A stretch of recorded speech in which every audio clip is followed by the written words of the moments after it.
ओम शांति। कहा जाता है जैसा बोओगे वैसा काटोगे। यह कहावत केवल भौतिक खेती के लिए ही नहीं है, बल्कि मनुष्य के कर्मों की खेती के लिए भी है। जैसा कर्म हम करते हैं उसी प्रकार का फल हमें प्राप्त होता है। कर्म करने के लिए हम स्वतंत्र हैं, लेकिन फल के लिए हम बंधित हैं।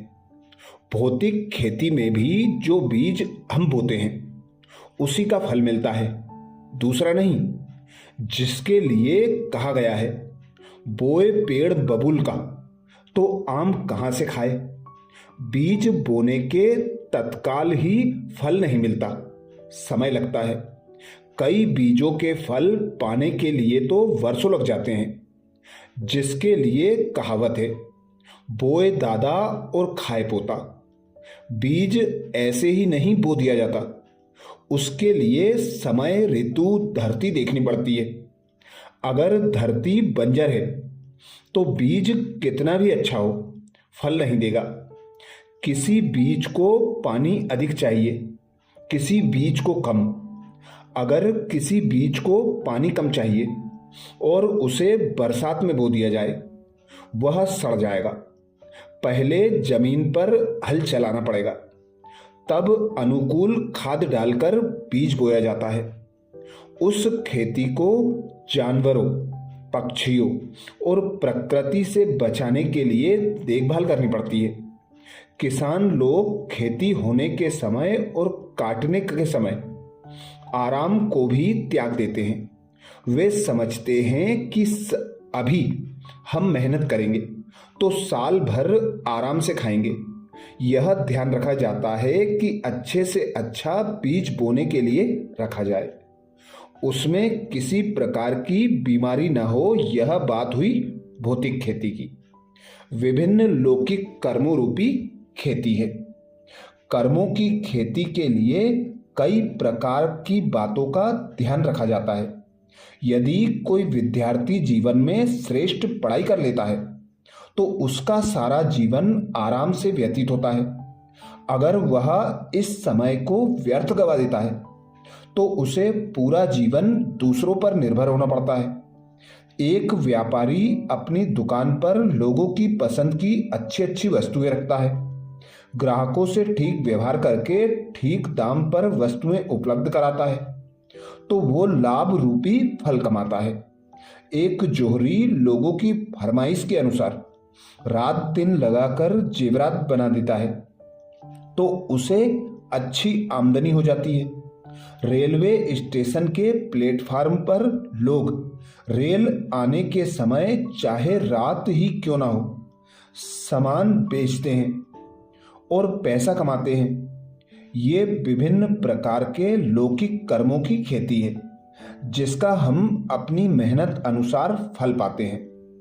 धन व साधन होते हुए भी लोग सुखी नहीं हैं, परंतु आज हम देखते हैं कि इतना परिश्रम होते हुए भी, लोगों के पास धन व साधन होते हुए भी वे सुखी नहीं हैं। कोई मन से, कोई तन से, कोई धन से दुखी है।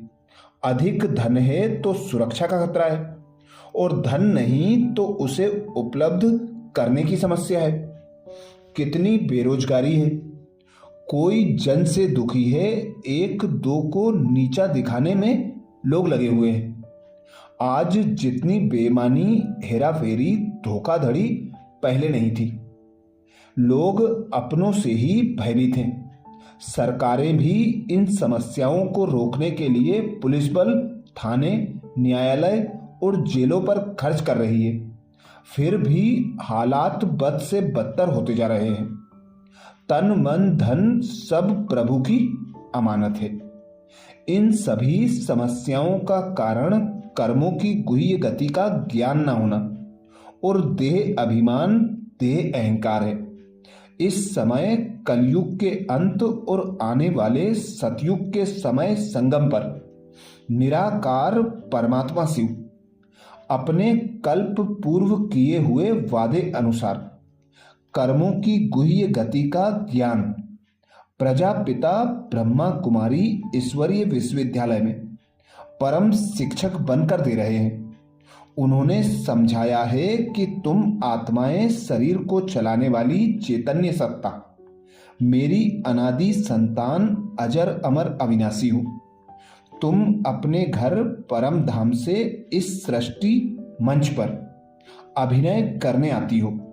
मेरी प्रार्थना में तुम गाते आए हो कि हे प्रभु, ये तन मन धन सब तेरा, परंतु व्यवहार में तुम इन्हें अपना मान बैठे हो। इनसे तुम्हारा लगाव हो गया है और इनमें फंस गए हो, इसलिए दुखी हो। इन्हें तुम अब मेरी अमानत समझकर प्रयोग करो, क्योंकि अंत में धरा का धरा पर ही रह जाएगा। आत्म अभिमान में किया गया कर्म ही जमा होता है। परमात्मा शिव ने ब्रह्मा मुख से हम आत्माओं के कल्याणार्थ कर्मों के मुख्य सिद्धांत दिए हैं कि कोई भी कर्म जो आत्म अभिमानी स्थिति में स्थित होकर किया जाता है वो पुण्य के खाते में जमा होता है और उसका परिणाम सुख ही मिलता है। जो कर्म देह अभिमानी स्थिति में किया जाता है वो पाप के खाते में जाता है, जिसका परिणाम दुख प्राप्त होता है।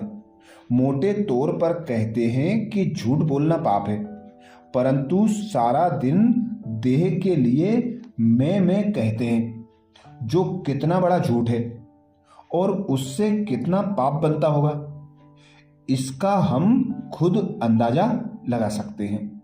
संकल्पों में बहुत शक्ति होती है। मन संकल्प रचता है।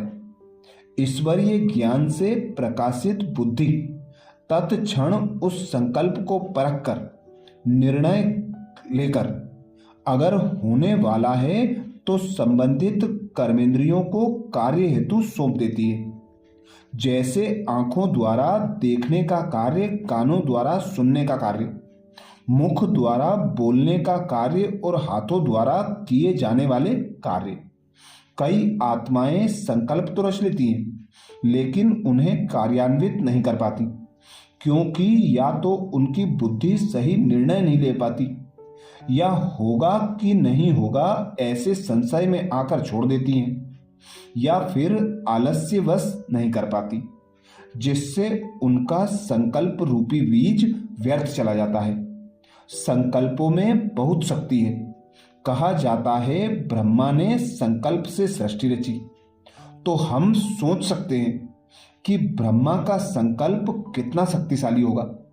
हमारे संकल्प भी श्रीमत के अनुरूप शक्तिशाली और विश्व कल्याण अर्थ होने चाहिए। उनको कार्यान्वित करने के लिए 20 नाखूनों का जोर लगाकर सफलता पाएं। परमात्मा द्वारा कर्मों की गुह्य गति के बारे में दिए जाने वाले ज्ञान को गहराई से समझने के लिए प्रजापिता ब्रह्मा कुमारी ईश्वरीय विश्वविद्यालय के किसी भी सेवा केंद्र पर पधारें और सत्य परमात्म ज्ञान का लाभ लें। मुझे पूर्ण विश्वास है कि आप पूर्ण रूप से संतुष्ट होंगे और परमात्मा के विश्व परिवर्तन के इस भागीरथ कार्य में सहयोगी बनेंगे। अभी नहीं तो कभी नहीं। अच्छा, ओम शांति।